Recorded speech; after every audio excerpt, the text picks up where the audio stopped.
한밤중에도 멈추지 않는 날카로운 도끼질 소리. 마을 사람들은 남편을 잃은 옥분이 미쳤다며 손가락질했습니다. 하지만 그 기괴한 도끼질은 사실 어떤 소리를 감추기 위한 처절한 몸부림이었습니다. 5년 동안 단 한 번도 문이 열리지 않은 주막의 헛간. 이야기는 5년 전 모든 것을 집어삼킬 듯한 장대비가 쏟아지던 밤으로 거슬러 올라갑니다. 살려주시오. 만신창이가 된 사내가 어린아이를 업고 나타난 그날. 옥부는 그들을 헛간에 밀어넣고 밖에서 단단히 빗장을 질러버립니다. 그녀는 왜 이들을 방이 아닌 차갑고 어두운 헛간에 5년이나 가둬야만 했을까요? 사연 시작 전 구독과 좋아요 눌러주시면 영상 제작에 큰 힘이 됩니다. 이야기 시작합니다. 옛날 옛적 깊은 산골 벼랑 끝에 외딴 주막 하나가 자리를 잡고 있었습니다. 사방이 절벽이요, 앞은 낭떠러지라 길을 잃은 나그네가 아니고서는 좀처럼 발길이 닿지 않는 곳이었지요.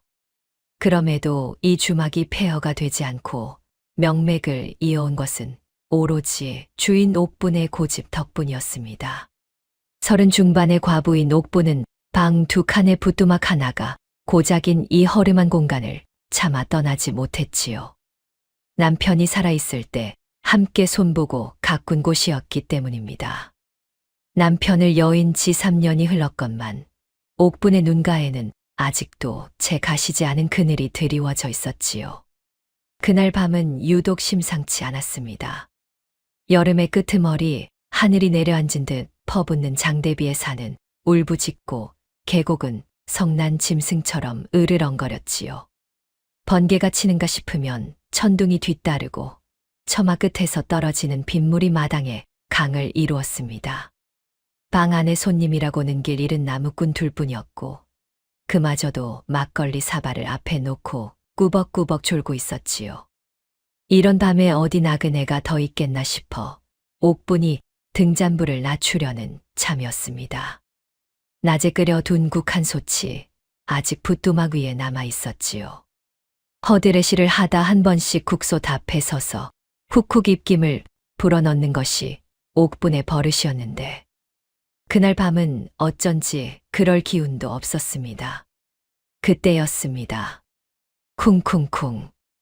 대문을 두드리는 소리가 빗소리를 뚫고 들어왔습니다. 옥분은 손을 멈추었지요. 한 번이 아니었습니다. 힘이 빠진 주먹이 문을 두드리는 소리, 그 소리 안에 절박함이 가득 담겨 있었지요. 나무꾼 둘은 눈 하나 깜짝하지 않았습니다. 옥분은 홀로 일어나 빗속으로 뛰어나가 대문을 열었습니다. 문 앞에 서 있는 것은 사람이라 부르기도 민망한 몰골이었습니다.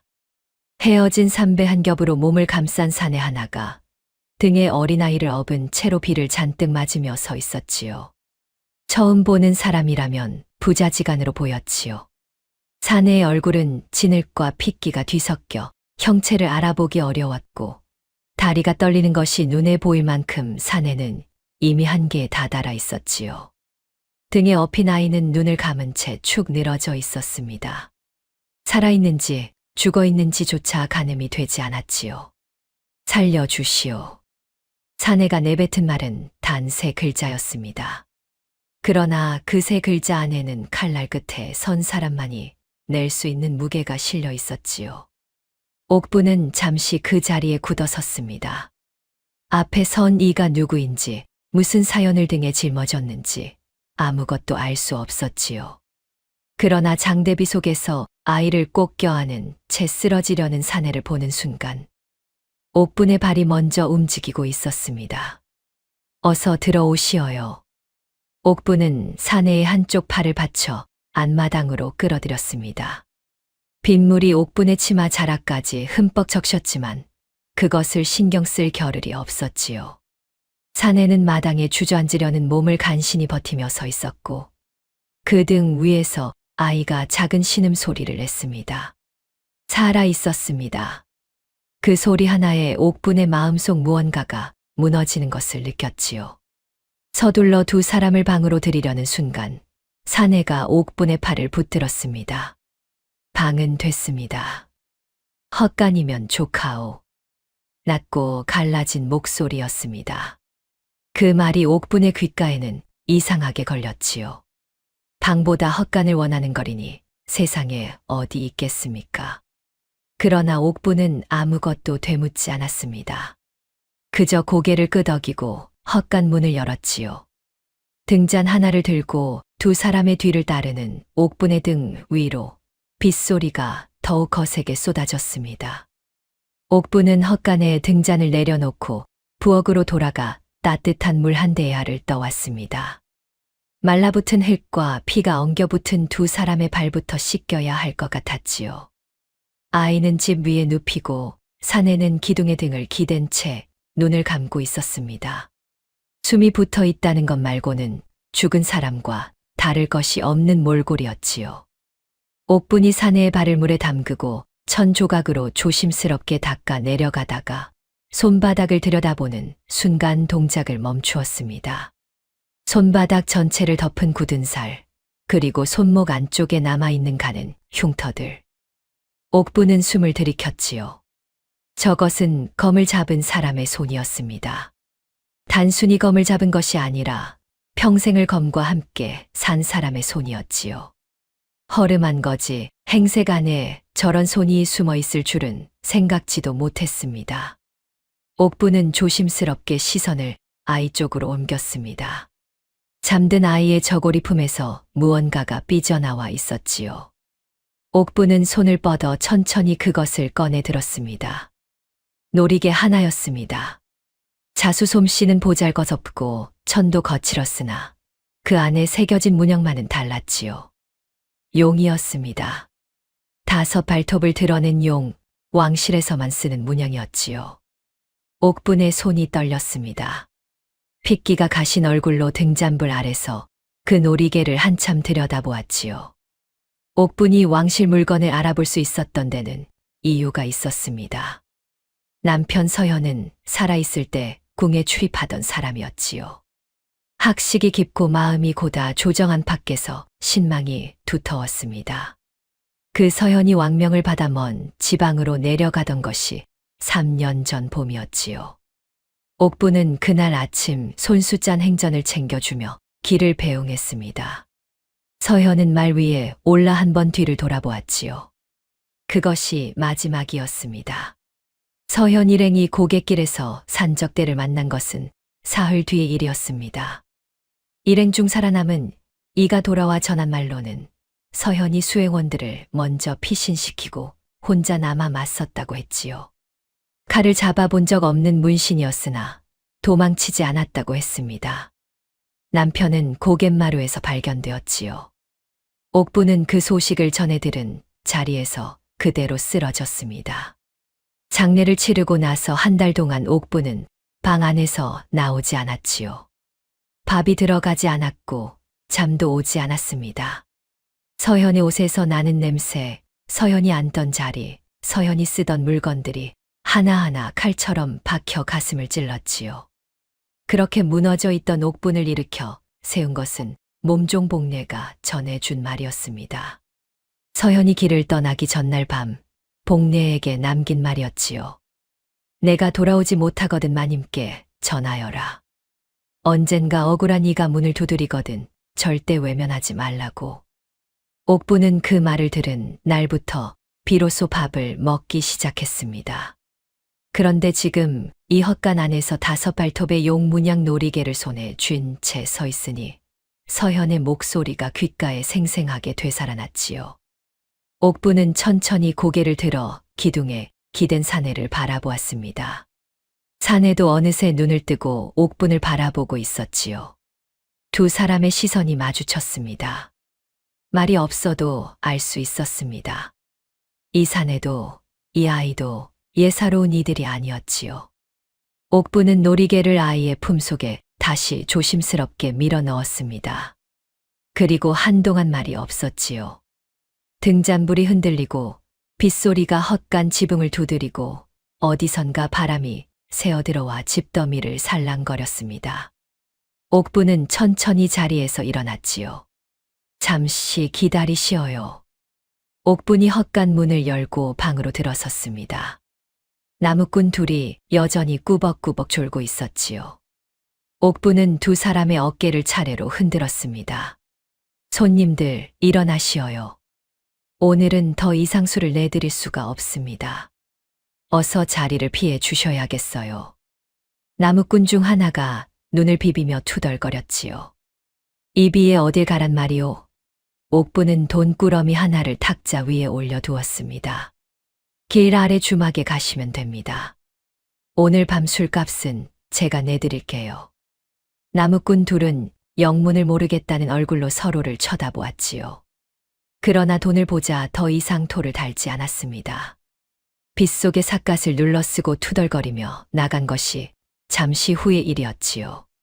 손님들이 나가자 옥분은 대문에 빗장을 지르고 그것으로도 모자라 굵은 못을 박았습니다.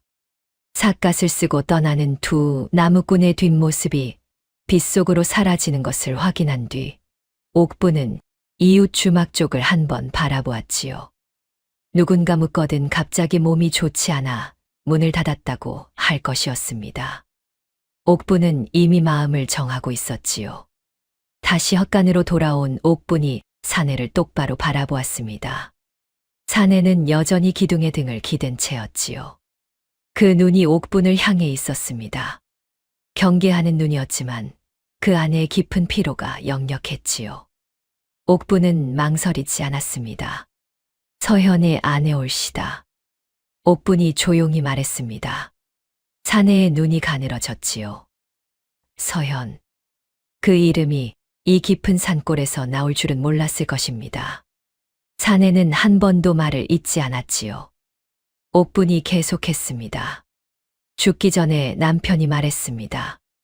억울한 이가 문을 두드리거든 외면하지 말라고요. 그 말을 3년 동안 가슴에 품고 살았는데 오늘에야 비로소 그 뜻을 알겠습니다. 사내는 한참 옥분을 바라보다가 천천히 몸을 일으켰습니다. 기둥 없이도 설 수 있다는 것을 보여주려는 듯 등을 곧게 세웠지요.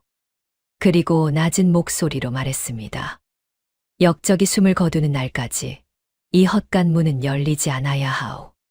그 말이 끝나자 두 사람 사이에 긴 침묵이 흘렀습니다.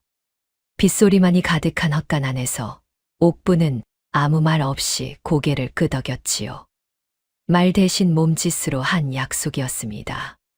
사내는 그제야 다시 기둥에 몸을 기댔지요. 어깨에서 힘이 빠지는 것이 눈에 보일 만큼 경계가 풀리는 것이 느껴졌습니다. 옥분은 자리에서 일어나 헛간 문을 닫고 걸쇠를 내렸습니다. 헛간 안에서 사내가 아이의 이마를 짚는 소리가 들렸지요. 그리고 이내 조용해졌습니다. 옥분은 문의 등을 기대고 잠시 눈을 감았습니다. 빗소리가 더욱 거세졌지요. 이 선택이 옳은 것인지 그른 것인지는 알 수 없었습니다.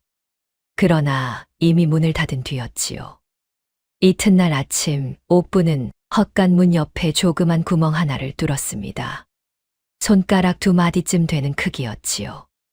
밥그릇을 밀어넣기에 꼭 알맞은 크기였습니다. 구멍을 다 뚫고 나서 옥분은 마당에서 나무 토막을 하나 주워왔지요. 끝을 칼로 다듬어 꼭 맞는 마개를 만들었습니다.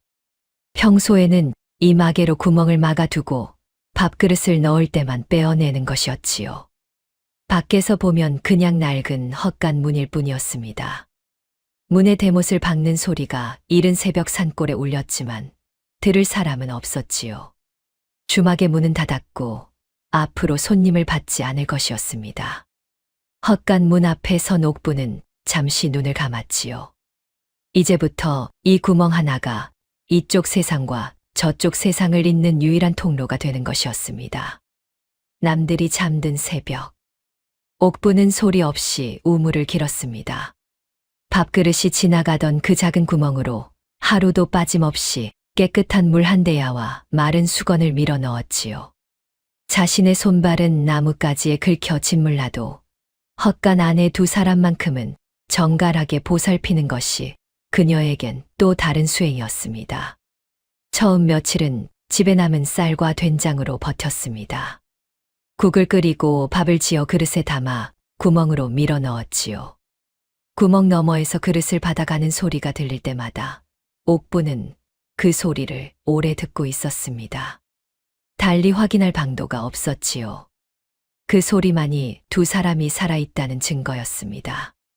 주막 문을 닫으니 수입이 뚝 끊겼습니다.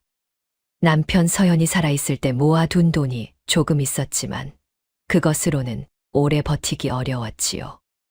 옥부는 이튿날부터 새벽 일찍 일어나 뒷산으로 올랐습니다. 산나물을 캐어 장날의 장에 내다 팔면 얼마라도 줄 수 있었지요. 허리가 끊어질 듯 아파도 무릎이 저려도 옥부는 빈손으로 산을 내려오는 날이 없었습니다. 봄이 가고 여름이 왔습니다. 옥부는 산에서 머루와 다래를 따고 가을에는 도토리를 줍고 겨울에는 칡뿌리를 캤지요. 계절이 바뀌어도 하루 두 번 아침과 저녁으로 그릇을 구멍에 밀어 넣는 것만은 한 번도 거르지 않았습니다.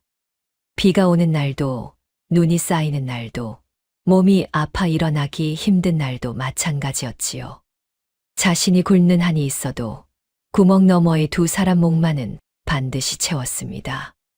헛간 안에서 아이가 간간히 기침 소리를 낼 때면 옥부는 한밤중에 일어나 약초를 다려 구멍으로 밀어 넣었습니다.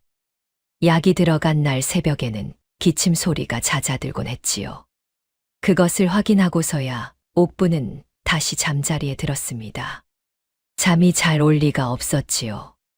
구멍 너머의 두 사람이 걱정되는 밤이면 어김없이 뜬 눈으로 새벽을 맞았습니다. 마을 사람들은 수군거리기 시작했지요. 손님도 받지 않는 주막, 대낮에도 굳게 닫힌 대문, 이른 새벽부터 산을 오르내리는 과부. 수상한 것이 한두 가지가 아니었습니다. 어떤 이는 주막에 귀신이 들었다고 했고, 어떤 이는 과부가 도적을 숨기고 있다고 했지요. 그러나 옥부는 개의치 않았습니다. 사람들이 뭐라 하든 구멍으로 밀어넣는 밥그릇만은 줄인 적이 없었지요.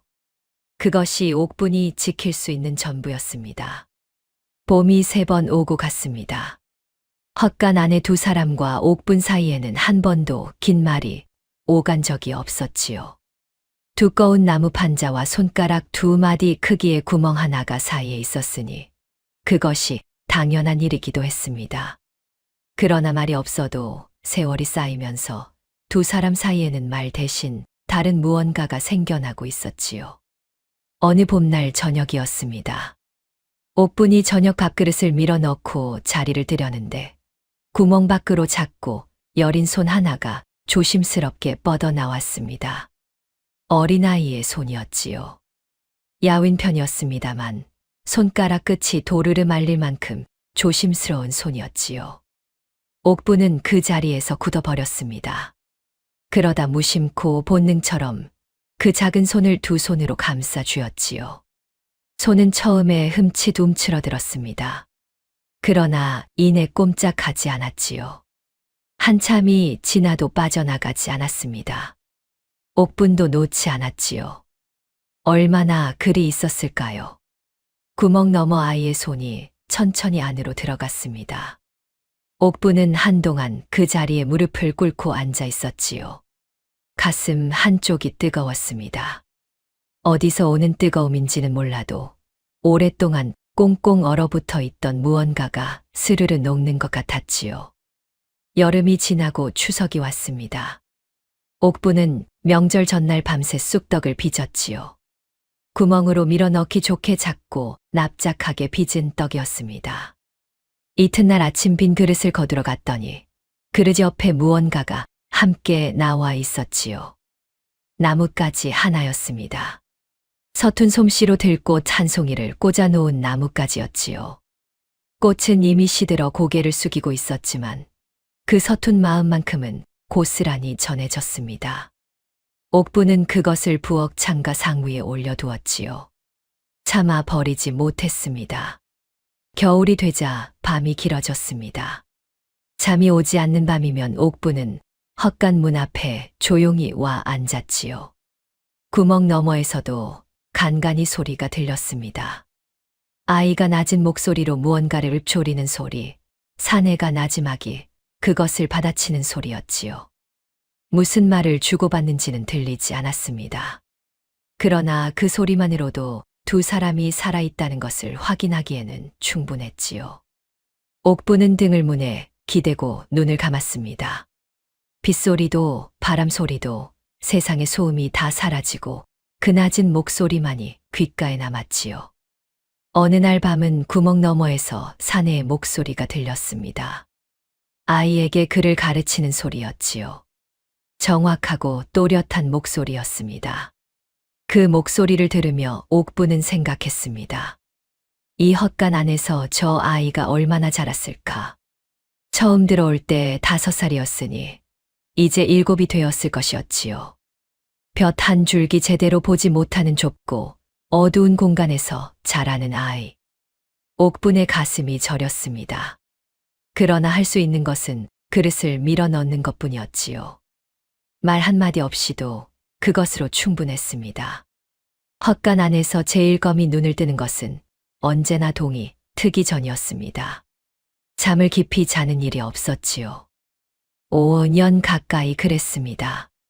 몸에 배어 버린 것이었지요. 검을 잡고 살아온 세월이 그만큼 길었습니다. 집 위에 누운 저하의 숨소리를 확인하는 것이 새벽마다 제일검이 가장 먼저 하는 일이었지요. 고른 숨이 들리면 그제야 제일검도 등을 벽에 기댔습니다. 눈은 감지 않았지요. 천장의 나무결을 바라보며 그날 하루를 머릿속으로 그렸습니다. 저하에게 가르칠 것, 지켜야 할 것, 준비해야 할 것들을. 생각이 끝나면 다시 저하의 숨소리를 들었지요. 그 소리가 들리는 한 자신이 여기 있는 이유가 있었습니다. 제일검이 이 헛간에 들어오기로 결심한 것은 목숨을 건 선택이었습니다. 저하를 살리는 일이 자신에게 주어진 마지막 임무였지요. 그것만 생각하면 두려운 것이 없었습니다. 그러나 밤이 깊어 저하가 잠든 뒤 홀로 어둠 속에 앉아 있는 시간만큼은 제일검도 사람이었지요. 자신이 이 안에서 늙어 죽는 것은 아닌가 싶은 밤이 있었습니다. 저하가 살아나가는 날을 보지 못하고 이 좁은 헛간 안에서 끝나는 것은 아닌가 싶은 밤이었지요. 그런 밤에는 밖에서 들려오는 소리에 귀를 기울였습니다. 바람 소리, 빗소리, 그리고 이따금 들려오는 발소리. 그 발소리가 옥분의 것임을 제일검은 알았지요. 걸음걸이가 달랐습니다. 조심스럽고 가벼운 발소리였지요. 새벽에 산을 오르는 발소리와 저녁에 밥그릇을 들고 오는 발소리가 달랐습니다. 그 차이를 제일검은 모두 알고 있었지요. 옥분이 얻어맞고 돌아온 날 밤은 달랐습니다. 발소리가 무거웠지요. 밥그릇을 구멍으로 밀어넣는 손이 떨렸습니다. 제일검은 그것을 보고도 묻지 않았지요. 구멍 너머에서 괜찮으시오라고 물으면 옥분은 언제나 괜찮습니다라고 답했으니까요. 제일검은 약초를 내밀었습니다. 그것이 자신이 할 수 있는 전부였지요. 그 무력함이 검을 잡은 손보다 더 무겁게 느껴지는 밤이 있었습니다. 저하가 헛간에서 웃는 날이면 제일검의 마음이 조금 가벼워졌지요. 병법을 가르치다 저하가 엉뚱한 대답을 내놓아 제일검이 헛웃음을 짓는 날도 있었습니다. 저하는 그럴 때면 제가 틀렸습니까? 라고 눈을 깜빡이며 물었지요. 아닙니다. 라고 제일검이 답하면 저하는 알 수 없다는 듯 고개를 갸웃했습니다. 그 모습이 어릴 때와 달라진 것이 없어 제일검은 피식 웃었지요. 그 웃음이 자신에게 남아있다는 것이 새삼스러울 때가 있었습니다. 어느 겨울밤이었습니다. 저하가 잠들고 헛간 안이 고요해졌을 때 옥분이 헛간 문의 등을 기대는 소리가 들렸지요. 발소리 없이 문이 지그시 눌리는 것이 느껴졌습니다. 제일검은 벽에 등을 기댄 채 그 느낌을 받았지요. 얇은 판자 하나를 사이에 두고 두 사람이 등을 맞대고 있었습니다. 말이 없었지요. 한참 그리 있다가 옥분의 발소리가 멀어졌습니다. 제일검은 그 자리에서 오래 눈을 감고 있었지요. 이 사람이 바깥에 있는 한 자신은 버틸 수 있었습니다. 그 생각이 들었을 때 제일검은 비로소 그것이 무엇인지 알았지요. 그러나 지금은 때가 아니었습니다. 헛간은 좁고 어두웠습니다. 어른이 두 팔을 벌리면 양쪽 벽에 손이 닿을 만큼 좁은 공간이었지요. 집 냄새와 흙 냄새가 배어 있고 지붕 틈새로 바람이 들어오는 날이면 촛불 하나도 제대로 켜두기 어려웠습니다. 그러나 그 좁고 어두운 공간 안에서 헛간 밖의 세상은 알지 못하는 일들이 하루도 빠짐없이 이루어지고 있었지요. 제일검은 날이 밝으면 곧바로 저하의 교육을 시작했습니다. 처음에는 천자문부터였지요. 나무 바닥에 손가락으로 글자를 써가며 저하에게 하나하나 익히고 외우게 했습니다. 저하는 5살의 나이에 들어온 아이였지만 눈이 밝고 기억이 빨랐지요. 한 번 들은 것은 2번 되풀이할 필요가 없었습니다. 제일검은 그것을 보며 말없이 고개를 끄덕였지요. 헛간 안에서도 저하는 도련님으로 불렸습니다. 만에 하나 낯선 귀가 담 너머에 있을 경우를 대비한 것이었지요. 그러나 두 사람 단둘이 있는 깊은 밤만큼은 제일검이 먼저 그 호칭을 잊지 않았습니다. 그 다음에는 병법이었습니다. 손자병법의 구절들을 낮은 목소리로 읊어주고 저하로 하여금 그 뜻을 풀어 말하게 했지요. 처음에는 단순히 뜻만 말하던 저하가 세월이 흐르면서 그 구절에서 스스로 이치를 끌어내기 시작했습니다. 제일검이 적이 강하면 어찌하겠습니까? 라고 물으면 저하는 한참 생각하다가 피하되 힘을 모으고 모은 힘으로 때를 기다리겠습니다. 라고 답했지요. 그 대답을 듣던 제일검의 눈빛이 깊어졌습니다. 막힌 공간에 갇혀 있으되 저하의 생각만은 헛간 밖으로 훨씬 멀리 뻗어 나가고 있었지요. 검술은 목검으로 시작했습니다. 헛간 안에서 실제 칼을 쓰다가는 소리가 너무 컸지요. 제일검이 나뭇가지를 다듬어 목검 둘을 만들고 저하에게 기본 자세부터 가르쳤습니다. 자세가 흐트러지면 제일검은 말 대신 저하의 어깨나 발 위치를 손으로 바로잡았지요. 저하는 불평 한마디 없이 제일검이 바로잡는 대로 몸을 맞추었습니다. 처음에는 목검조차 제대로 쥐지 못하던 손이 한 철 두 철 지나면서 제법 단단하게 자루를 감아 쥐기 시작했지요. 세월이 흐르면서 저하의 눈빛이 달라졌습니다. 처음 헛간에 들어왔을 때의 겁먹은 눈동자는 어느 순간부터 사라지고 대신 고요하고 서늘한 눈빛이 그 자리를 채웠지요. 좁고 어두운 공간에 갇혀 지내는 아이였으나 그 눈만은 헛간 밖의 세상을 내다보는 것처럼 멀리 있었습니다. 제일검은 그 눈을 볼 때마다 입술을 굳게 다물었지요. 이 아이를 살려내야 한다는 다짐이 그 눈을 볼 때마다 새삼 뼈 속으로 스며들었습니다. 날이 저물면 제일검이 나지막이 말했지요. 도련님, 오늘은 여기까지 하십시오. 저하는 고개를 끄덕이고 자리에 앉았습니다. 그러나 곧바로 눕지는 않았지요. 배운 것을 혼자 되새기는 시간이 따로 있었습니다. 제일검은 그것을 보며 아무 말도 하지 않았지요. 저하가 잠든 것을 확인한 뒤에야 비로소 자신도 눈을 감았습니다. 밤이 깊어지면 구멍 너머에서 저녁 밥그릇을 거두어 가는 소리가 들렸지요. 제일검은 그 소리에 잠시 귀를 기울였습니다. 옥분이 살아있다는 소리였지요. 헛간 밖에 그 사람이 있는 한, 이 안에 두 사람도 살아있을 수 있었습니다. 검술 수련이 시작되고 나서 얼마 지나지 않아 옥분은 한 가지 문제를 깨달았습니다. 목검이 공기를 가르는 소리, 발이 바닥을 구르는 소리, 제일검이 자세를 바로잡으며 내뱉는 낮은 기압 소리. 그것들이 헛간 판자를 뚫고 마당까지 새어나왔지요. 한 번은 담 너머를 지나던 마을 아이가 무슨 소리요? 하고 외치는 소리가 들려 옥분의 가슴이 철렁 내려앉기도 했습니다. 그날 이후로 옥분은 밤새 궁리를 했지요. 이튿날부터 옥분은 방법을 바꾸었습니다. 헛간 안에서 소리가 나기 시작하는 시간에 맞추어 마당으로 나가 장작을 팼지요. 도끼로 장작을 패는 소리는 헛간 안의 소리를 덮기에 충분했습니다. 다닥, 쾅, 쩍. 장작이 쪼개지는 소리가 마당을 가득 채우면 그 안에 다른 소리는 모두 묻혀버렸지요. 문제는 장작이 금세 바닥난다는 것이었습니다. 옥부는 며칠에 한 번씩 뒷산에 올라 굵은 나무가지를 주워 내려왔지요. 팔이 아프고 어깨가 저렸지만 달리 방법이 없었습니다.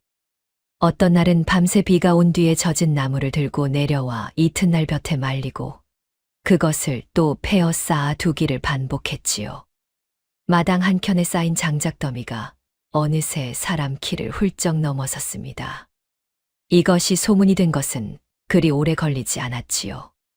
미친 과부가 밤마다 혼자 나무를 패댄다는 말이 마을에 퍼지기 시작했습니다. 어떤 이는 귀신에 씌었다고 했고, 어떤 이는 혼자 사는 여자가 정신이 이상해진 것이라고 했지요. 산 사람이 더 무섭다는 소문이 퍼지자 마을 사람들은 하나둘 주막 근처를 꺼리기 시작했습니다. 옥부는 그 소문을 모른 척했습니다. 아니, 속으로는 오히려 반겼지요.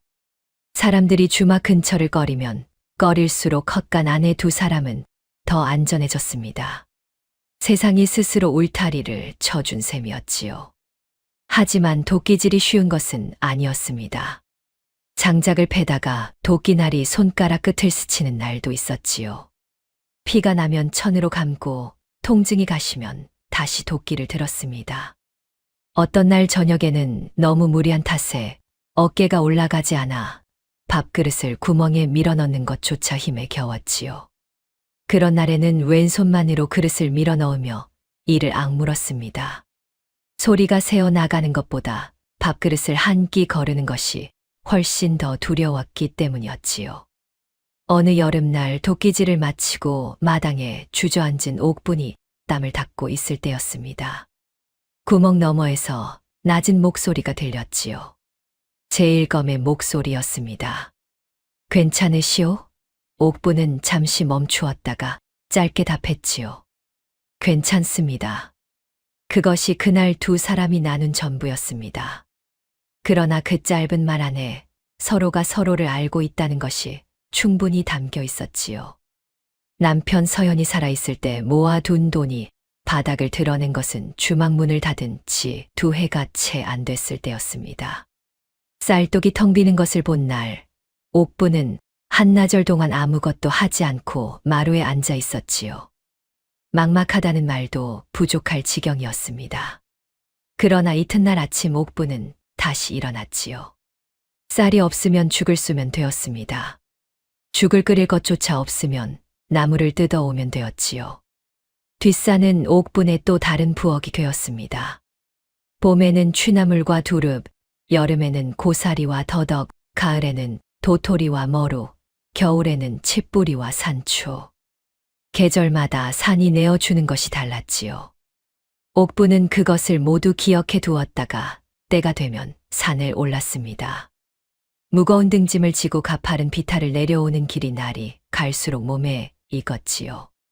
처음에는 반나절이 걸리던 길이 어느새 2시즌이면 충분해졌습니다. 장날에는 장터에 나가 나무를 내다 팔았지요. 한 줌에 한 잎, 2줌에 2잎. 그 돈을 모아 쌀을 사고 된장을 사고 때로는 약재를 샀습니다. 헛간 안의 아이가 계절이 바뀔 때마다 기침을 하는 탓에 약재는 빠뜨릴 수 없는 것이었지요. 그것을 사고 나면 옥분의 손에 남는 돈은 언제나 얼마 되지 않았습니다. 그래도 옥분은 구멍으로 들어가는 밥그릇을 한 번도 줄이지 않았지요. 자신의 그릇은 비워도 구멍 너머의 두 사람 목만큼은 반드시 채웠습니다. 한겨울 어느 날은 눈이 허리까지 쌓여 산을 오를 수가 없었습니다. 장에 나갈 길도 막혔지요. 쌀독에 남은 것이라고는 한 줌이 고작이었습니다. 옥부는 그것으로 묽은 죽 한 솥을 끓였지요. 구멍으로 2 그릇을 밀어넣고 나면 솥 안에 남은 것이 없었습니다. 옥부는 그날 물 한 사발로 허기를 달랬지요. 빈 속에 물을 들이켜는 동안 구멍 너머에서 그릇을 받아가는 소리가 들렸습니다. 그 소리를 들으며 옥부는 생각했지요. 저 소리가 들리는 한 자신은 괜찮다고. 사흘 뒤 눈이 조금 거쳤을 때 옥부는 이웃 마을 장터까지 눈길을 헤치고 걸어갔습니다. 그리고 포대기 하나 가득 쌀을 사서 돌아왔지요. 등이 끊어지는 것 같았지만 주막 마당에 들어서서 헛간 문 앞에 섰을 때만큼은 발이 가벼웠습니다. 저녁 밥그릇을 구멍으로 밀어 넣으면서 옥부는 작은 목소리로 혼잣말을 했지요. 많이 드세요. 세월이 흐르면서 옥분을 향한 마을 사람들의 시선이 달라졌습니다. 처음에는 측은한 눈으로 보던 이들이 주막 문이 닫힌 채 해가 거듭되자 슬슬 수군거리기 시작했지요. 과부가 헛간에 귀신을 키운다는 말이 퍼진 것은 어느 가을부터였습니다. 누가 처음 한 말인지는 알 수 없었지요. 그러나 한 번 입에서 입으로 옮겨진 말은 걷잡을 수 없이 번져나갔습니다. 장에 나가면 옥분 곁에 앉기를 꺼리는 이들이 생겼지요. 나무를 사러 다가왔다가도 옥분의 얼굴을 보면 슬그머니 발길을 돌리는 사람이 있었습니다. 아이들은 옥분이 지나가면 울타리 뒤에 숨어 귀신 할멈이라고 소리를 지르고 달아났지요. 옥분은 그것들을 모두 못 들은 척했습니다. 고개를 숙이고 발 아래만 보며 장터를 걷는 것이 어느새 습관이 되었지요. 그러다 박좌수가 나타났습니다. 박좌수는 아랫마을에서 논밭을 가장 많이 가진 자였지요. 땅도 넓고 머슴도 많았지만 가진 것에 비해 욕심은 몇 배는 더 컸습니다. 박좌수가 옥분의 주막터에 눈독을 들이기 시작한 것은 마을 풍수쟁이 한 명의 말 한마디가 계기였지요. 저 자리가 명당이여.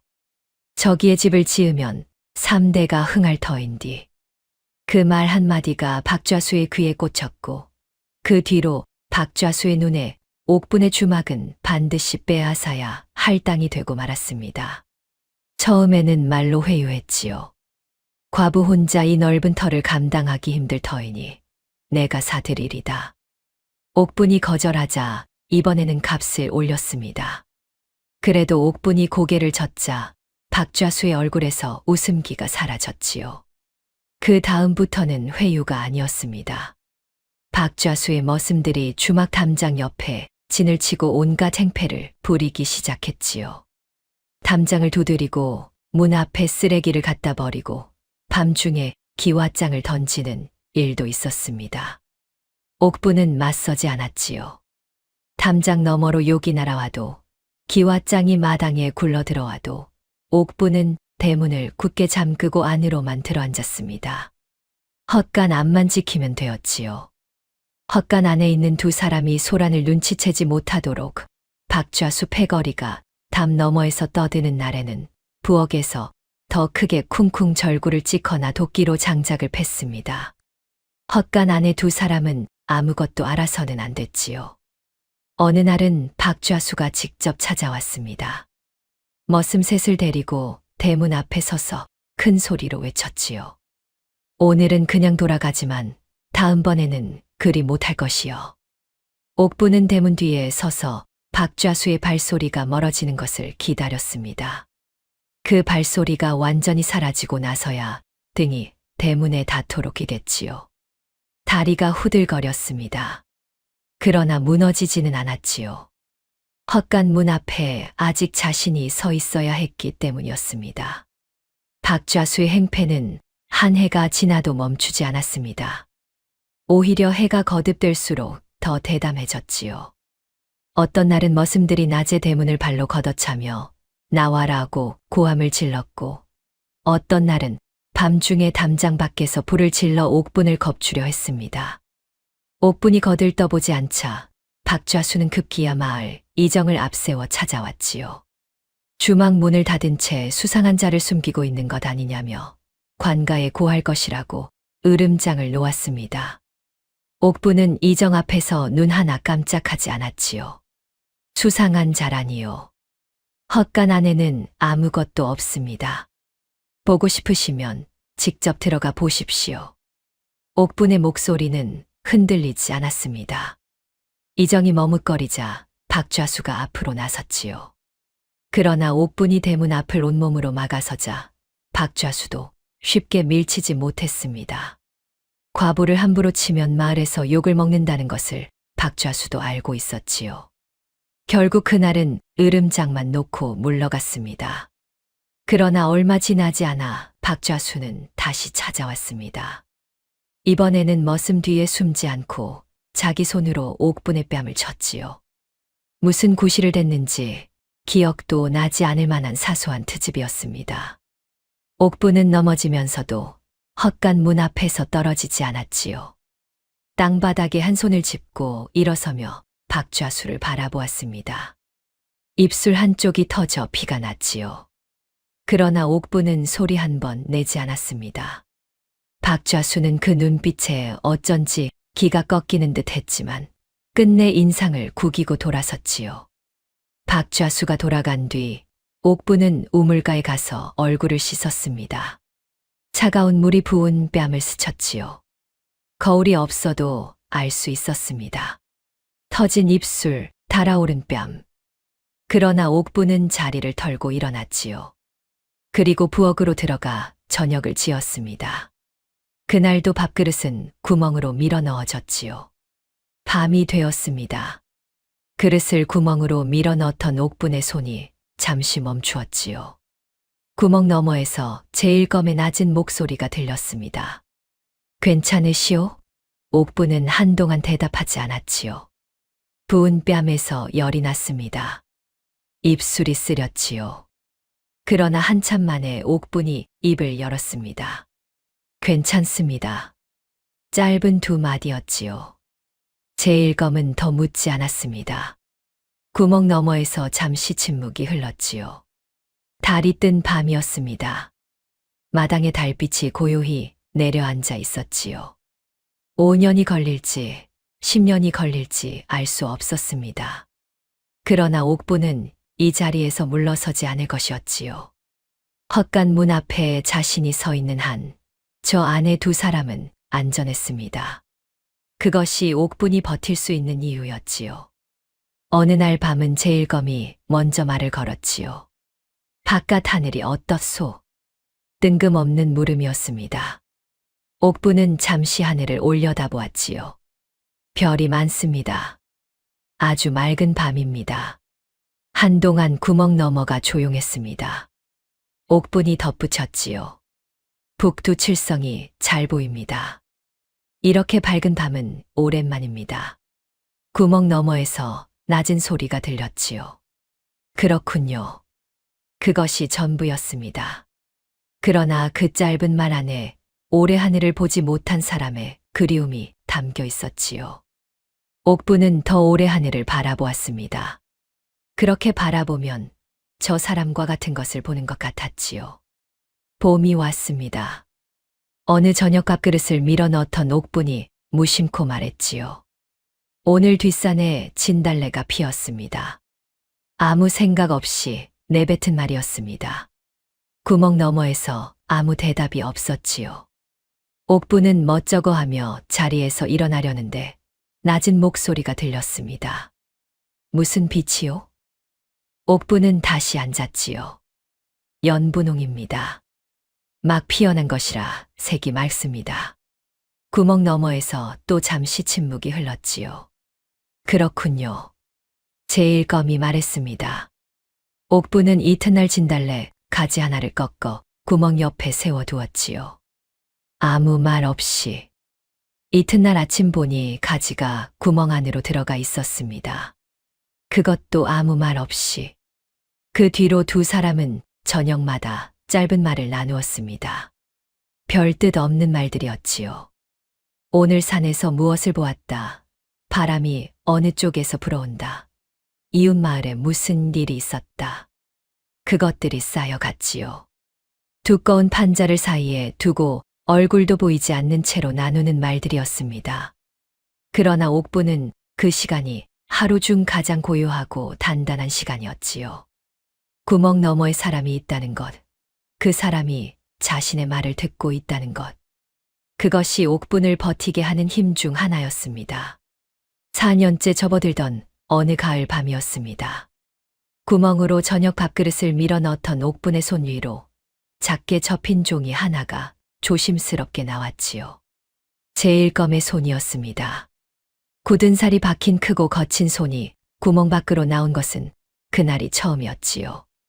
옥분은 그 종이를 받아 쥐었습니다. 펼치지 않았습니다. 펼쳐볼 것도 없이 이것이 예사로운 것이 아님을 알 수 있었지요. 제일검의 목소리가 들렸습니다. 낮고 또렷한 목소리였지요. 장날에 이고을에서 사흘거리 떨어진 임천 장터로 가시오. 장터 안 옮기 전 뒤편에 귀가 먼 노인 하나가 앉아 있을 것이오. 왼쪽 귀에 옥귀걸이를 한 노인이오. 그 노인에게 이것을 전하되 아무 말도 하지 마시오. 노인이 먼저 국화가 피었소라고 물으면 아직 봉오리입니다라고 답하시오. 그것으로 충분하오. 옥부는 말없이 고개를 끄덕였습니다. 임천까지는 걸어서 꼬박 사흘이었지요.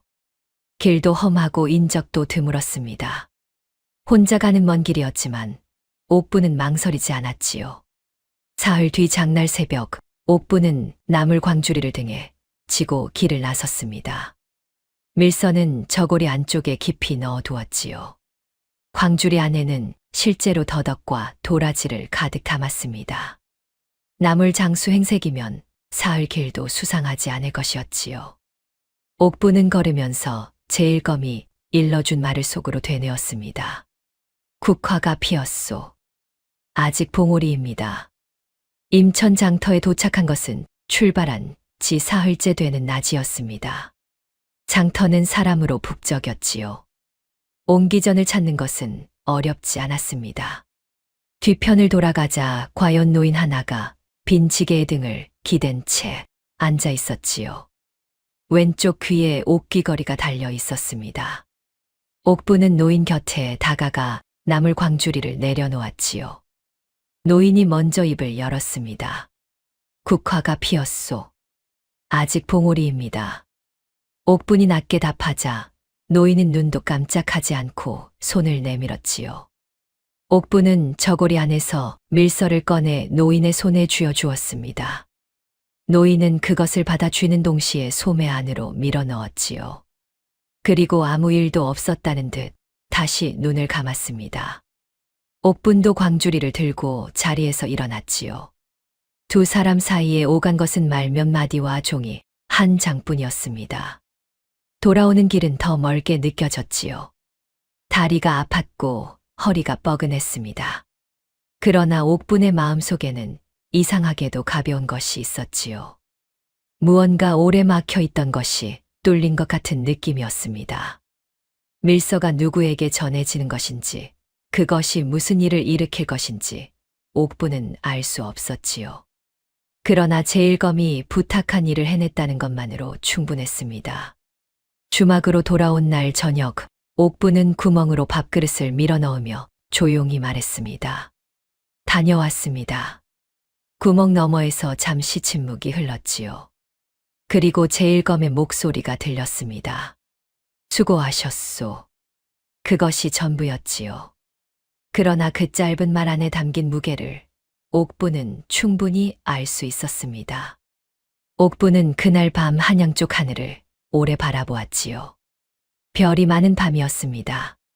저 별빛 아래 어딘가에서 무언가가 조금씩 바뀌고 있을 것이었지요. 그 바뀜이 언제 이곳까지 닿을지는 알 수 없었습니다. 그저 기다리는 수밖에 없었지요.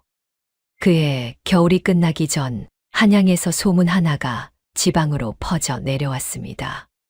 오래 병석에 누워있던 왕이 마침내 숨을 거두었다는 소식이었지요. 장터에 나가면 사람들이 삼삼오오 모여 수군거렸습니다. 어떤 이는 이제 세상이 바뀔 것이라고 했고, 어떤 이는 고개를 절레절레 저으며 더 어두운 세상이 올 것이라고 했지요. 옥부는 그 소문을 듣는 순간 멈추어 섰습니다. 가슴이 뛰었지요. 헛간 문 앞에서 기다려 온 날들이 주마등처럼 스쳐 지나갔습니다. 그러나 옥부는 서둘러 표정을 거두었지요. 기뻐하기에는 아직 이른 소식이었습니다. 과연 그랬습니다. 왕이 죽었어도 세상은 쉽게 바뀌지 않았지요. 조정에는 왕의 잔당을 등에 업은 실세 신하 집단이 버티고 있었습니다. 이들은 왕의 상이 채 끝나기도 전에 조정을 태워쥐고 왕의 빈자리를 자신들의 손으로 채우려 움직이기 시작했지요. 사라진 저하가 살아 돌아와 왕위에 오르는 것을 막으려는 자들이었습니다. 이들이 전국 팔도에 자객을 풀었다는 소문이 퍼진 것은 왕의 부음으로부터 한 달도 지나지 않아서였지요. 옥부는 장터에서 그 소문을 듣고 돌아오는 길 내내 걸음이 빨라졌습니다. 주막에 당도하자마자 구멍 앞에 가까이 다가앉았지요. 제일검의 목소리가 먼저 들렸습니다. 이미 알고 있는 듯한 목소리였지요. 들으셨소? 들었습니다. 당분간 장에 나가지 마시오. 낯선 관원 차림의 사람이 마을에 나타나거든 절대로 눈을 마주치지 마시오. 옥부는 고개를 끄덕였습니다. 제일검의 목소리에는 평소와 다른 것이 있었지요. 서두르지 않는 목소리였으나 그 안에 팽팽하게 당겨진 긴장이 담겨 있었습니다. 5년 가까이 구멍 너머에서 그 목소리를 들어온 옥분이었기에 그 미묘한 차이를 놓치지 않을 수 있었지요. 한양의 변화는 파문처럼 번져 나왔습니다. 한양에서 시작된 것이 지방고을로 내려오고 고을에서 마을로, 마을에서 주막 담장 안까지 밀려오는 것은 시간 문제였지요. 옥부는 그것을 알면서도 흔들리지 않으려 했습니다. 이미 5년을 버텼지요. 이제 와서 무너질 수는 없었습니다. 그날 밤 옥부는 오래도록 잠들지 못했지요. 뒤척이다 일어나 헛간 문 앞에 가서 등을 기대고 앉았습니다. 달도 없는 캄캄한 밤이었지요. 헛간 안에서 저하의 고른 숨소리가 들렸습니다. 자고 있었지요. 옥부는 눈을 감고 그 숨소리를 들었습니다. 저 숨소리가 계속되는 한 자신도 계속 이 자리에 있어야 했지요. 바람이 담장을 넘어 마당을 훑고 지나갔습니다. 옥부는 무릎을 끌어안고 새벽이 오기를 기다렸지요. 봄이 되었습니다. 마을에 낯선 얼굴들이 나타나기 시작한 것은 진달래가 막 피어날 무렵이었지요. 처음에는 둘이었습니다. 관원 차림이었지만 어딘가 어색했지요.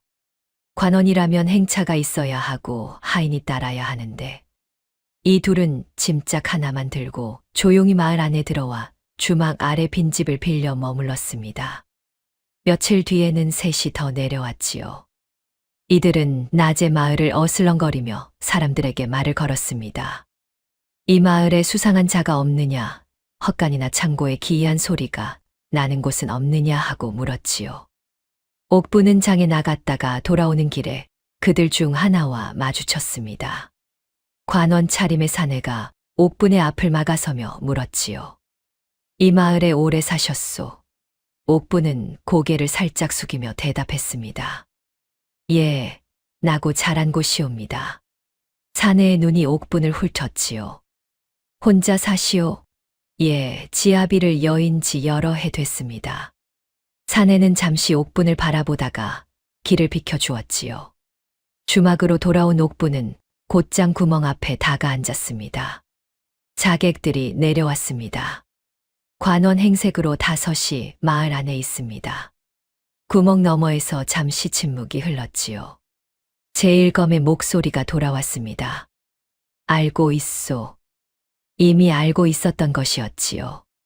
제일검은 담담한 목소리로 말을 이었습니다. 곧 문이 열릴 것이오. 그때까지 평소와 다름없이 지내시오. 달라진 것이 없어야 하오.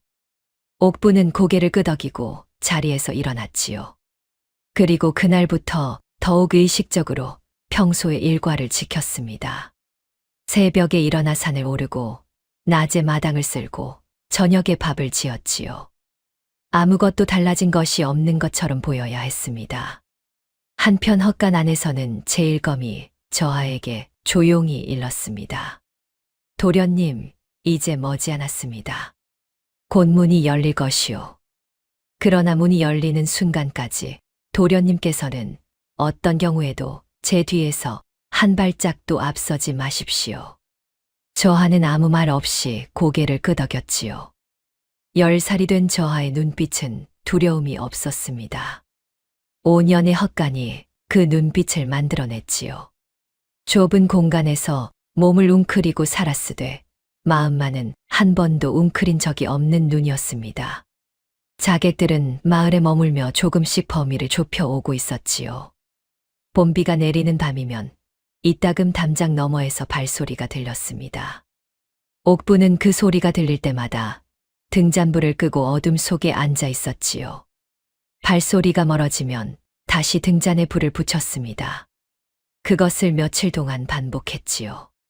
잠을 제대로 잘 수 없는 밤들이었습니다. 자객들이 마을에 내려온 지 열흘쯤 지났을 때였습니다. 박좌수가 그들을 먼저 알아본 것은 장터에서였지요. 관원 차림을 하고 있었지만 박좌수의 눈에는 보였습니다. 저들이 무언가를 찾고 있다는 것, 그리고 그것이 여간 중요한 일이 아니라는 것을. 하루는 자객무리 중 우두머리로 보이는 자가 술을 사러 아랫마을 주막에 들렀지요. 박좌수는 그 기회를 놓치지 않았습니다. 박좌수가 그 자리에 끼어 앉아 술 한 사발을 권한 것이 시작이었지요. 우두머리 자객은 처음에는 경계하는 눈빛이었습니다. 그러나 박좌수가 넌지시 말을 꺼냈지요. 혹시 이 마을에서 수상한 곳을 찾으시는 것이오? 우두머리의 눈빛이 달라졌습니다. 박좌수는 술잔을 내려놓으며 천천히 말을 이었지요. 이 마을 벼랑 끝에 주막 하나가 있소이다. 몇 해째 문을 닫고 손님도 받지 않는 집이지요. 과부 하나가 혼자 사는데 헛간에 귀신이 들었다느니 수상한 소리가 난다느니 소문이 자자하오이다. 과부는 아무것도 없다 하지만 어찌 된 영문인지 헛간 문만은 절대 열지 않소이다. 우두머리 자객이 잔을 내려놓으며 몸을 앞으로 기울였지요. 박좌수는 그 눈빛을 보고 더욱 자신이 생겼습니다. 내가 직접 안내해 드리리다. 대신 저에게도 사례가 있어야 할 것이오. 우두머리 자객은 잠시 박좌수를 바라보다가 고개를 끄덕였지요. 사례는 후하게 하겠다고 했습니다. 그 말 한마디에 박좌수는 입가에 웃음을 띄었지요. 수년 동안 눈독을 들여도 빼앗지 못했던 그 땅을 이제 손에 넣을 수 있겠다는 생각에 가슴이 달아올랐습니다. 그날 밤 박좌수는 자신의 집으로 돌아가 머슴들을 불러 모았지요. 다음 날 새벽 자객 무리와 함께 주막으로 들이닥칠 계획을 세웠습니다. 박좌수는 생각했지요. 자객들이 헛간을 열어젖히고 나면 땅은 자연스럽게 자신의 것이 될 것이었습니다. 과부 하나가 버티던 땅을 이제 아무도 막지 못할 것이었지요. 박좌수는 그날 밤 오랜만에 단잠을 잤습니다. 자신이 어떤 임무를 해하려 하는지, 그 죄가 얼마나 무거운지는 꿈에도 생각하지 않았지요. 그저 내일이면 저 땅이 자신의 것이 된다는 생각뿐이었습니다. 욕심이 눈을 가리면 사람이 보이지 않는 법이었지요. 박좌수의 욕심은 이미 오래전부터 눈을 가리고 있었습니다. 한편 주막 안헛간에서는 제일검이 밤새 눈을 감지 않았지요. 저하는 집 위에 누운 채 고른 숨을 쉬고 있었습니다. 제일검은 목검을 두 손에 쥔 채 앉아 어둠 속에서 귀를 기울였지요. 담장 너머에서 이따금 발소리가 들렸습니다. 낮보다 많은 숫자였지요. 제일검은 눈을 감고 그 소리들을 하나하나 세었습니다. 내일이 올 것이었지요. 준비는 오래전부터 되어 있었습니다. 이튿날 아침 해가 채 높이 오르기도 전이었습니다. 옥분이 부엌에서 아침밥을 짓고 있을 때 대문 밖에서 소리가 들렸지요. 발소리가 여럿이었습니다. 한두 명이 아니었지요. 옥부는 손을 멈추었습니다. 가슴 안에서 무언가가 쿵 내려앉는 것이 느껴졌지요. 문 열어라. 박좌수의 목소리였습니다. 평소보다 훨씬 크고 거친 소리였지요. 그 뒤로 낯선 발소리들이 뒤따랐습니다. 옥부는 솥뚜껑을 덮고 천천히 마당으로 나왔지요. 대문 너머에서 박좌수의 목소리가 다시 들렸습니다. 오늘은 그냥 돌아가지 않는다. 문을 열지 않으면 부수고 들어갈 것이야. 옥부는 대문 앞에 섰습니다. 다리가 떨렸지요. 그러나 발은 움직이지 않았습니다. 옥부는 대문에 손을 얹고 낮게 말했지요. 들어오실 수 없습니다. 잠시 침묵이 흘렀습니다. 그리고 쾅, 대문이 발길질에 흔들렸지요. 빗장이 버텼습니다. 다시 한 번, 더 세게. 대문이 삐걱거리며 흔들렸지요. 옥부는 물러서지 않았습니다. 잠시 뒤 대문이 열렸습니다. 박좌수가 빗장을 부수고 들어온 것이었지요. 머슴 넷이 그 뒤를 따랐고 관원 차림의 자객들 5이 마당 안으로 물 흐르듯 들어와 주막을 에워쌌습니다. 나가는 길이 모두 막혔지요. 박좌수는 오른손에 도끼를 들고 있었습니다. 얼굴에 웃음기조차 없었지요. 박좌수가 도끼를 치켜들며 헛간을 가리켰습니다. 오늘 이 문을 부수고 귀신을 잡겠다. 선포하든 내뱉은 말이었지요. 자객들이 칼자루에 손을 얹은 채 헛간을 향해 조여왔습니다. 옥부는 그 자리에서 돌아섰지요. 그리고 헛간 문 앞으로 걸어가 등을 문에 붙이고 섰습니다. 두 팔을 양옆으로 벌렸지요. 못 들어갑니다. 목소리가 떨렸지만 끊기지는 않았습니다.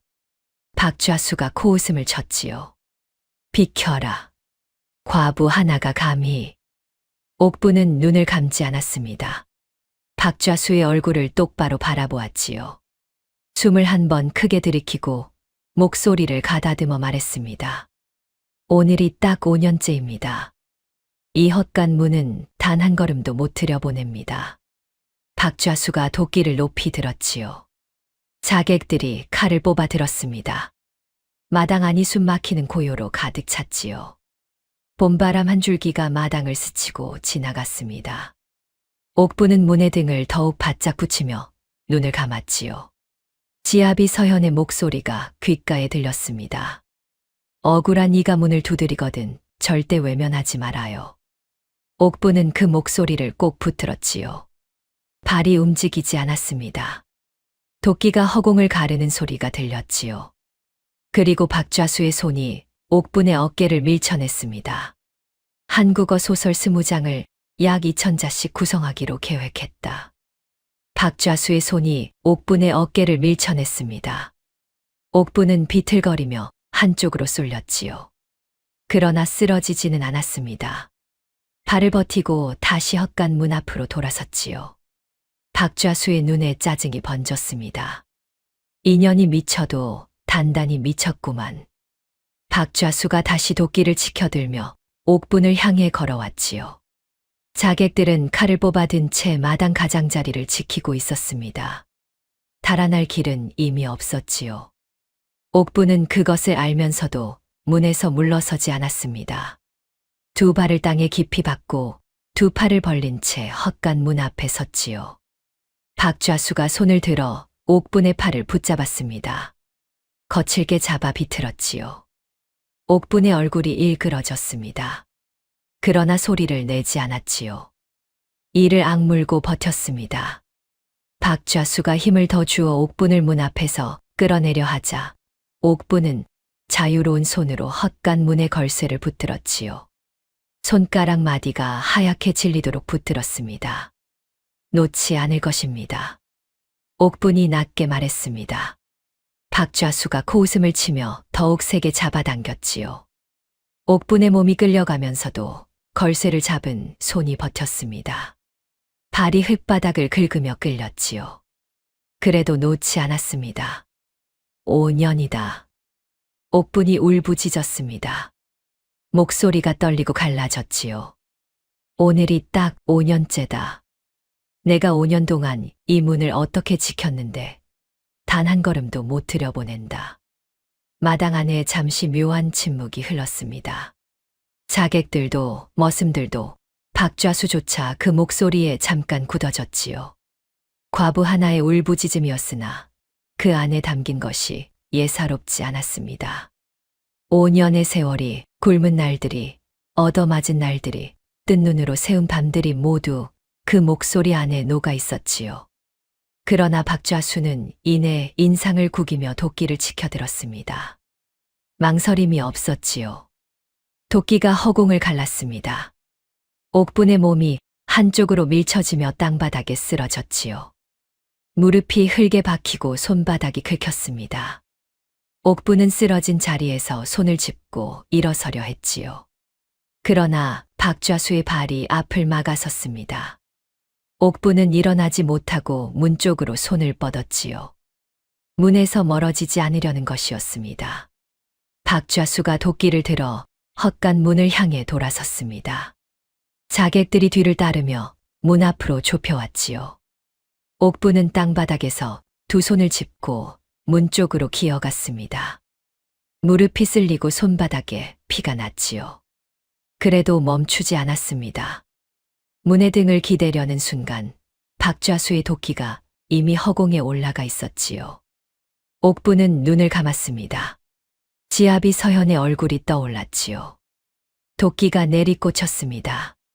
쾅 하는 소리와 함께 헛간 문이 박살났지요. 낡은 나무 판자가 산산조각이 나며 마당으로 튀어나왔습니다. 먼지가 한꺼번에 솟구쳐 올랐지요. 박좌수가 뒤로 물러서며 손등으로 먼지를 쓸어냈습니다. 자객들이 칼을 고쳐주며 헛간 안으로 시선을 모았지요. 먼지가 가라앉기를 기다렸습니다. 천천히, 아주 천천히 먼지가 걷혔지요. 그 자리에는 거지가 없었습니다. 거적 위에 웅크린 아이도 없었습니다. 집더미도, 남루한 행색도, 옥분이 5년 동안 밥그릇을 밀어 넣던 그 초라한 공간도 없었지요. 대신 먼지가 가라앉은 자리에 칠흑 같은 흑복을 입은 사내 하나가 서 있었습니다. 사내의 오른손에는 거대한 장검이 들려 있었지요. 검집에서 뽑혀 나온 칼날이 봄볕을 받아 싸늘하게 빛났습니다. 사내의 눈이 마당 안을 천천히 훑었지요. 박좌수의 얼굴에서 핏기가 가셨습니다. 머슴들이 뒤로 한 발씩 물러섰지요. 자객들만이 칼을 들고 버텼습니다. 우두머리 자객이 이를 악물며 앞으로 나섰지요. 잡아라. 자객 5이 일시에 달려들었습니다. 제일검의 몸이 움직였지요. 바람처럼, 아니 바람보다 빠르게. 첫 번째 자객의 칼이 허공을 베는 사이에 이미 제일검의 검이 돌아와 있었습니다. 두 번째가 옆을 찌르려는 순간 제일검은 이미 옆에 없었지요. 마당 안에서 칼 부딪히는 소리가 2~3번 울렸습니다. 그리고 이내 조용해졌지요. 5 자객이 마당 이곳저곳에 쓰러져 있었습니다. 죽지는 않았지요. 그러나 하나같이 칼을 손에 쥐지 못한 채 땅바닥에 엎어져 있었습니다. 박좌수의 머슴들은 그 광경을 보자마자 담장 너머로 달아났지요. 박좌수 혼자 남았습니다. 손에 쥔 도끼가 덜덜 떨렸지요. 발이 땅에 붙어 움직이지 않았습니다. 제일검이 검을 내리고 마당 한가운데에 섰지요. 그리고 뒤를 돌아보았습니다. 헛간 안에서 한 아이가 걸어 나왔습니다. 10살이 된 저하였지요. 5살에 들어가 5년을 보낸 헛간이었습니다. 볕 한 줄기 제대로 들지 않는 좁고 어두운 공간에서 5년을 지냈으나 그 눈빛만은 서늘하고 단단했지요. 봄 햇살이 저하의 얼굴 위에 내려앉았습니다. 저하는 눈을 가늘게 뜨며 잠시 하늘을 올려다보았지요. 5년 만에 맞는 바깥 공기였습니다. 저하의 시선이 천천히 아래로 내려왔습니다. 마당 한쪽에 두 손을 짚고 앉아있는 옥분을 발견했지요. 저하의 발이 그쪽으로 향했습니다. 제일검이 옆에서 따라 걸었지요. 옥분이 고개를 들었습니다. 눈가에 흙이 묻어 있었고 손바닥에서 피가 났지요. 5년의 세월이 그 얼굴 위에 고스란히 새겨져 있었습니다. 저하가 옥분 앞에 서서 멈추었지요. 두 사람은 말없이 서로를 바라보았습니다. 5년이 그 시선 안에 모두 담겨 있었지요.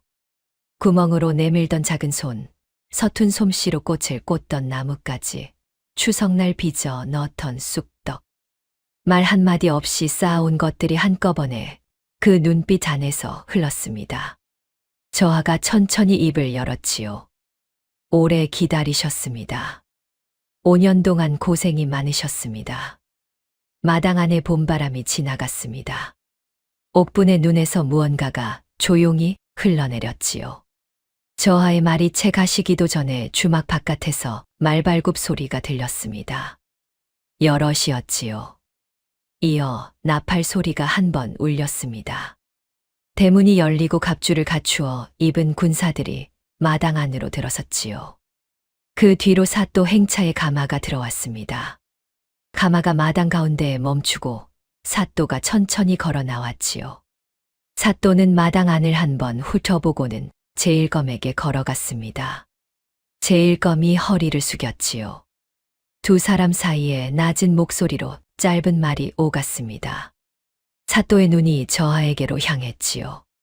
사또는 저하 앞에서 멈추어 무릎을 꿇었습니다. 저하, 신이 늦었습니다. 군사들이 일제히 무릎을 꿇었지요. 마당 안이 조용해졌습니다. 저하는 사또의 앞에서 흔들리지 않는 눈으로 고개를 끄덕였지요. 10살 아이의 몸이었으나 그 거동 안에 범상하지 않은 무게가 있었습니다. 마당 한편에 얼어붙어 있던 박좌수는 그 광경을 보자 뒤늦게 상황을 깨달았습니다. 자신이 도끼를 들어 부수려 했던 저 헛간 안에 세자 저하가 있었던 것이지요. 자신이 자객들과 함께 들이닥쳐 해하려 했던 것이 장차 이 나라의 왕이 될 뿐이었습니다. 그 깨달음이 머릿속에 닿는 순간 박좌수의 두 다리에서 힘이 빠졌지요. 손에 쥐고 있던 도끼가 쿵 하고 땅바닥에 떨어졌습니다. 박좌수는 그 자리에서 오줌을 지렸지요. 그러고는 땅바닥에 납작 엎드렸습니다. 온몸이 부들부들 떨렸지요. 살려주십시오. 이 죄인이 몰라배었습니다. 살려주십시오. 군사들이 박좌수를 포박했습니다. 쓰러진 자객들도 차례로 포박되어 끌려나갔지요. 마당 안이 정리되는 동안 박좌수는 땅에 이마를 박고 연신 살려달라고 빌었습니다. 그러나 아무도 그 말을 들어주지 않았지요. 사또는 군사들에게 엄명을 내렸습니다. 세자저하를 해하려 한 역적 모의죄로 박좌수의 전 재산을 몰수하고 평생관 노비 신분으로 떨어뜨린다는 것이었지요. 박좌수가 가진 논밭과 집, 머슴들까지 모두 관가의 것이 되었습니다. 그 많은 땅을 모으느라 평생을 쓴 박좌수였지만 그것이 사라지는 데는 말 한마디면 충분했지요. 끌려나가는 박좌수의 뒷모습을 옥부는 바라보지 않았습니다. 마당 안에서 벌어지는 일들을 그저 조용히 지켜볼 뿐이었지요. 저하가 옥분의 곁으로 다가와 섰습니다. 말이 없었지요. 그러나 어깨와 어깨가 가까이 닿아 있었습니다. 그것만으로 충분했지요. 사또가 옥분에게 다가와 예를 갖추어 말했습니다. 저하의 명으로 아뢰옵니다. 5년의 세월 동안 저하를 보필한 공을 조정은 잊지 않았습니다. 옥분은 고개를 숙였지요. 무슨 말이 나올지 짐작도 하지 못했습니다. 그저 이 모든 것이 꿈이 아닌가 싶어 손바닥에 상처를 꼭 쥐었지요. 아팠습니다. 꿈이 아니었지요. 며칠 뒤 한양에서 내려온 칙서가 주막 마당에서 낭독되었습니다. 마을 사람들이 모두 모여 있었지요. 미친 과부라며 손가락질하던 이들, 장에서 곁에 앉기를 꺼리던 이들, 옥분이 지나갈 때 담장 뒤에 숨어 욕을 내뱉던 이들이 모두 그 자리에 있었습니다. 칙서의 내용은 짧고 명확했지요. 옥분을 저하의 수양어머니로 봉하며 봉보부인의 칭호를 내린다는 것이었습니다. 칙서 낭독이 끝나자 사또를 비롯한 군사들이 일제히 옥분을 향해 허리를 숙였지요. 마당 안이 고요했습니다. 방금 전까지 수군거리던 마을 사람들이 숨을 죽이고 있었지요. 옥분을 향해 고개를 들지 못하는 이들이 하나둘 땅바닥에 엎드리기 시작했습니다. 얼마 전까지 귀신 들린 과부라고 수군거리던 입들이 이제는 봉보부인 마님을 외치며 머리를 조아렸지요. 옥부는 그 자리에 똑바로 서 있었습니다. 고개를 들거나 내리지도 않고 그저 앞을 바라보고 있었지요. 마음속에 복잡한 것은 없었습니다.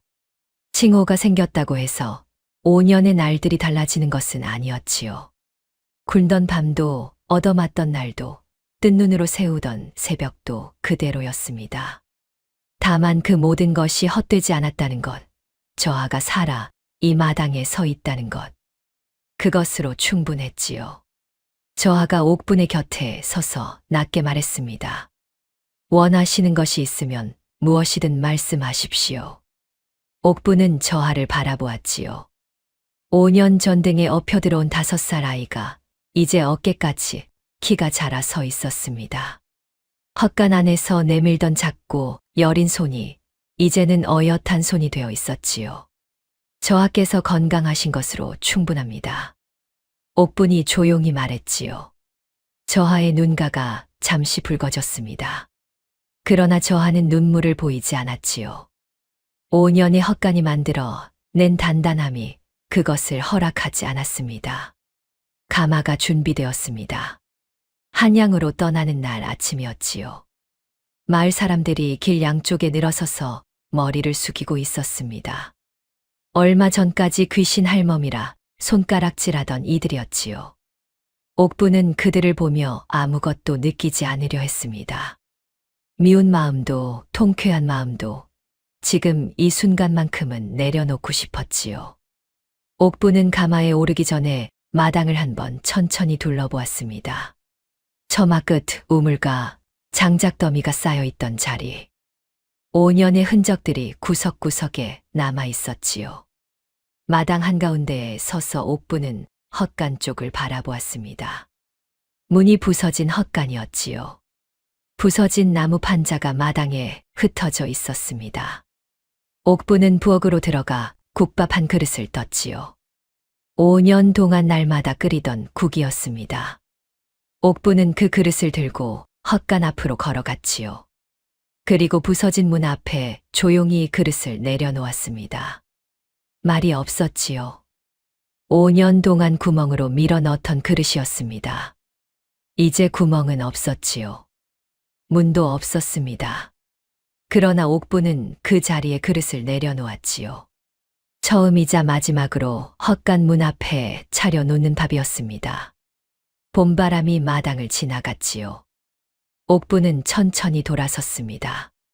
가마 앞에 저하가 서 있었지요. 저하가 손을 내밀었습니다. 옥부는 그 손을 잡았지요.